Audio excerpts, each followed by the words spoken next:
এমনকি জিহ্বা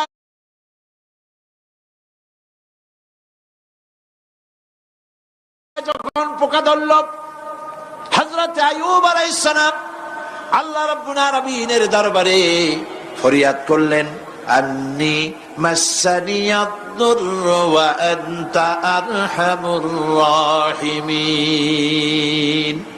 আয় আল্লাহ, আমি অসুস্থ হয়ে পড়েছি, আমি রোগাক্রান্ত হয়েছি, আর তোমার নাম রহমান রহিম, তুমি আমাকে রোগমুক্ত করো। হযরত আইয়ুব আলাইহিস সালাম আল্লাহর দরবারে ফরিয়াদ করলেন, রব্বুল আলামিন সারা শরীরে পোকায় জর্জরিত হয়ে গেছে, এখন আমার জিহ্বায় পোকা ধরেছে, মাবুদ গো আমি তোমার কাছে ফরিয়াদ করি, আমার জিহ্বায় পোকা দিও না, কারণ জিহ্বাটাও যদি নষ্ট হয়ে যায় তাহলে তোমার মতো আল্লাহর জিকির আমি কি দিয়া করব। হযরত আইয়ুব আলাইহিস সালাম আল্লাহ পাকের কাছে যখন এ ধরনের ফরিয়াদ জানালেন, রব্বুল আলামিন তাকে তার রোগ মুক্ত করে দিলেন, তার স্ত্রী পুত্র সব আল্লাহ রব্বুল আলামিন ফিরাইয়া দিলেন। সুবহানাল্লাহ। সুতরাং মুমিন ব্যক্তি, কোরআন শরীফে সব আছে, কোরআনের মতো শ্রেষ্ঠ ওয়াজের কিতাব পৃথিবীতে আর শুধু বোঝার দরকার। বিপদে যত বড় বিপদ আসুক, কোন বিপদে মুমিন ধৈর্য হারাবে না। হযরত ইয়াকুব আলাইহিস সালামের ছেলে ইউসুফ আলাইহিস সালামকে যখন তিনি হারায় ফেললেন, তিনি অধৈর্য হয়ে গেছিলেন নাকি? অধৈর্য হন নাই।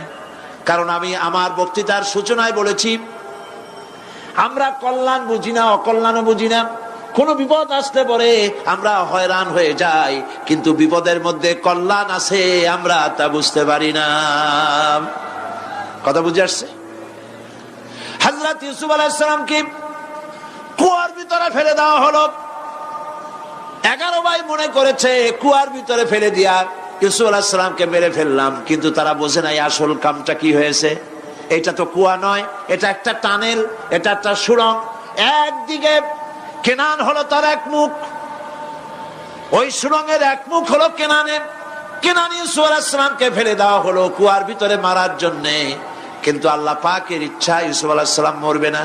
এই টানেলের অপর প্রান্ত মিশরের সিংহাসনের টানেলের এপার দিয়া ইউসুফ আলাইহিস সালামকে ঢুকালেন, অপর প্রান্তে মিশরের সিংহাসনে ইউসুফকে আল্লাহ বসাইয়া দিলেন।